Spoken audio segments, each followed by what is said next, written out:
ایک خاموش صدیوں پرانا راز، ایک ایسی پر اسرار داستان جو شاید آج پوری دنیا کو تیسری جنگ عظیم یعنی تھرڈ ورلڈ وار کے دہانے پر لا کھڑی کر چکی ہے۔ آج کے اس تجزیے میں ہم ان حقائق اور تاریخی دستاویزات کو سمجھیں گے جو صدیوں سے زمین کے نیچے کہیں دفن ہیں، مگر حیران کی بات یہ ہے کہ وہ آج بھی ہماری دنیا کا رخ طے کر رہے ہیں۔ چلیے سیدھا شروع کرتے ہیں۔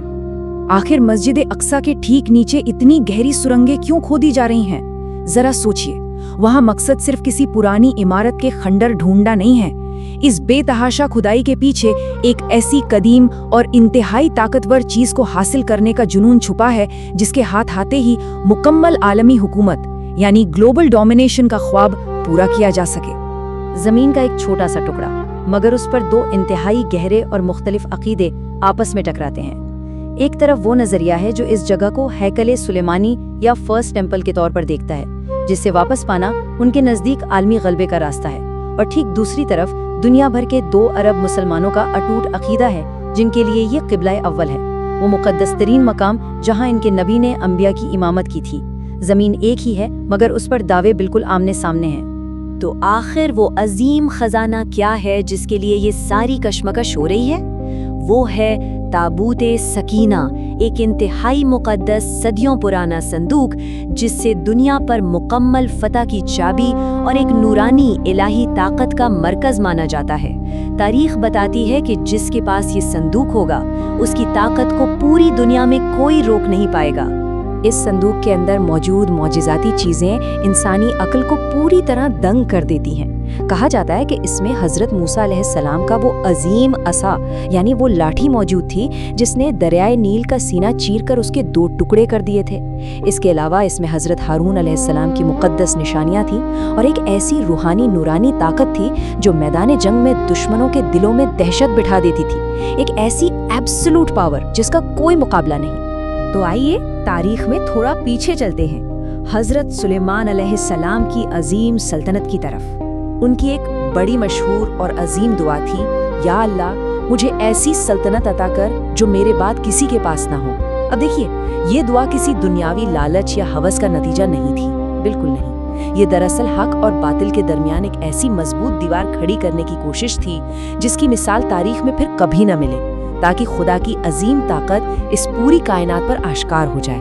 انسان کی طاقت ویسے کتنی محدود ہوتی ہے نا؟ ہمیں کسی بھی تعمیر کے لیے لمبا وقت چاہیے، اوزار چاہیے، محنت چاہیے، مگر جنت وہ سمندر کی سب سے اندھیری اور خوفناک گہرائیوں میں آرام سے گوتا لگا سکتے تھے، عظیم پہاڑوں کو بغیر کسی مشکل کے تراش سکتے تھے۔ ایک ایسی خوفناک طاقت جو ہماری کسی بھی عام جسمانی حد یا ٹائم اور سپیس کی پابند تھی ہی نہیں۔ تو کیا آگ سے بنی یہ بے پناہ طاقتور مخلوق آسانی سے مان گئی تھی؟ ایسا بالکل نہیں تھا۔ جب ان آگ سے بنے گھمنڈی جنات نے مٹی سے بنے ایک نبی کے آگے جھکنے سے انکار کیا تو انہیں الہی حکم سے لوہے کی بھاری زنجیروں میں جکڑ دیا گیا۔ ان کا سارا غرور پل بھر میں ٹوٹ گیا۔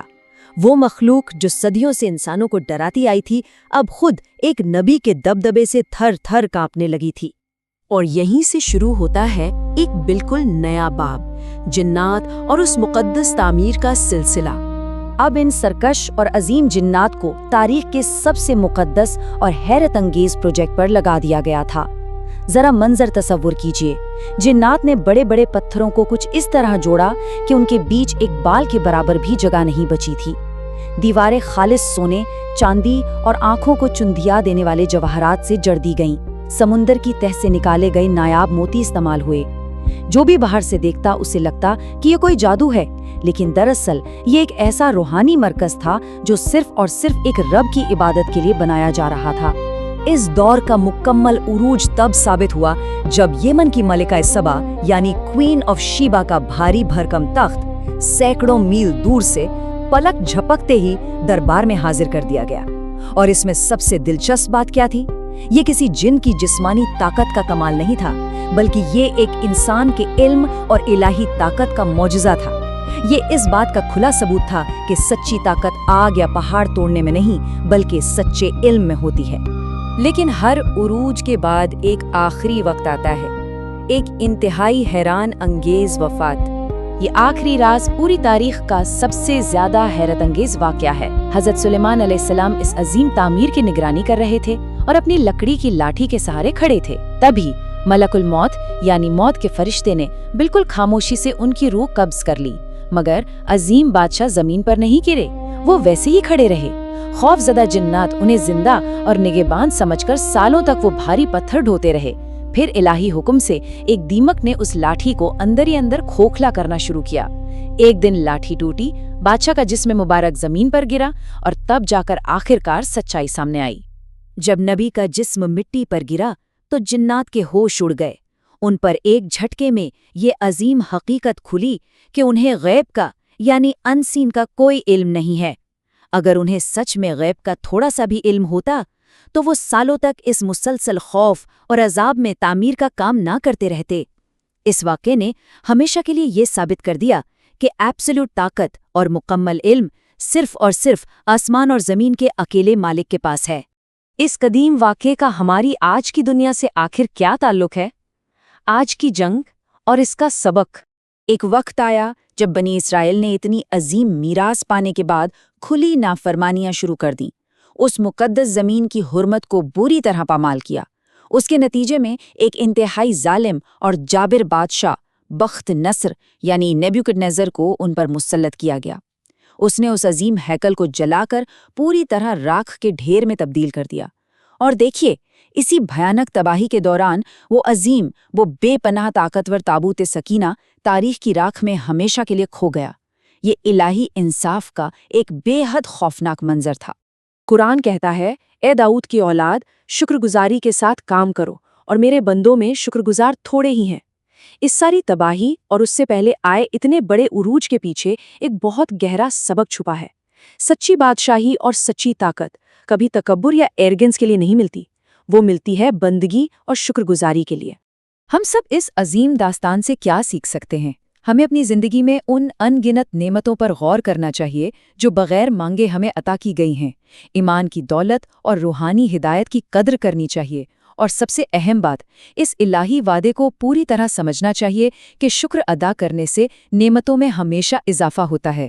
سچ مانیے، یہ انسانی تاریخ کا سب سے بڑا اور سچا سبق ہے۔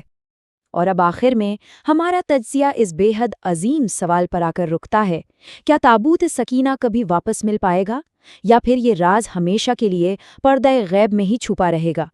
یہ ایک ایسا انریزالوڈ اور پراسرار راز ہے جس نے آج پوری دنیا کا امن داؤ پر لگایا ہوا ہے۔ تاریخ کے اس حصے کا آخری منظر آخر کیا ہوگا، یہ ابھی آنے والے وقت کے پردے میں محفوظ ہے۔ اس پیشکش کے ذریعے ہم نے تاریخ کے ان پنوں کو کھولا جو کل بھی زندہ تھے، اور یقین مانیے آج بھی ہمارے مستقبل کا فیصلہ کر رہے ہیں۔ اس پر غور ضرور کیجیے۔